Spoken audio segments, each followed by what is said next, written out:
Bom, the Blue Lizard Effect, so aqui é premissa para Hopi, que também sai dia 17 de abril, riba tu plataforma de HBO e Max. Que é o projeto Blue Lizard Effect? Esse aqui é projeto que nós chamamos docu-serie, é branded content, é projeto onde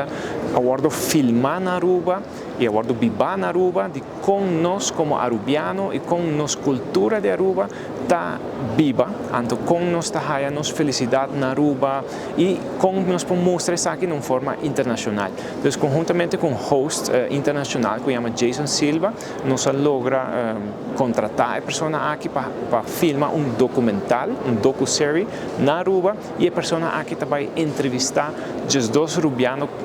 clave ou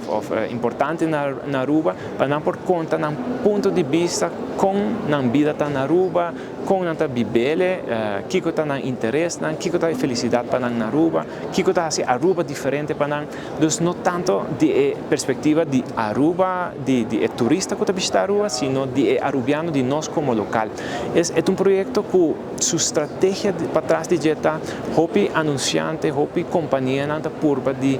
promover ou fazer comercial para convencer turista bem Aruba e nós está sentindo que nós quer trazer ele de uma forma mais orgânica. Que nós queremos orgânico tá mais que nós invitar o turista você bem Aruba 360 dias de sol, felicidade, etc. Nós queremos viver a experiência de Aruba de uma forma cultural, de uma forma filosófica.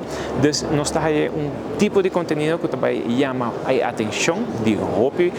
pessoa que tem interesse de viver aqui na Aruba e efeito Aruba maneira nós estabelecer no papiamento. E não somente isso que é o projeto como tal, mas também nós temos a parte de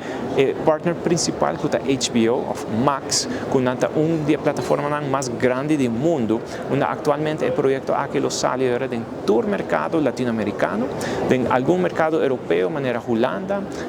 Itália e Inglaterra, e na América também sale por um tempo limitado no mercado norte-americano. Então, realmente o impacto que isso aqui também tem para nós como Aruba em geral está super positivo, está estimado que mais ou menos 155 milhões de pessoas lo vai ver o documental aqui que está guardado viva na Aruba e que também conta sobre nós como nós arubianos, nos lamanan, nos generan, nos vientos, nos turcos que vou imaginar que realmente é uma história super bonita e como dado também na Aruba vai estar disponível também a partir de 17 de abril também vai estar disponível para na Aruba.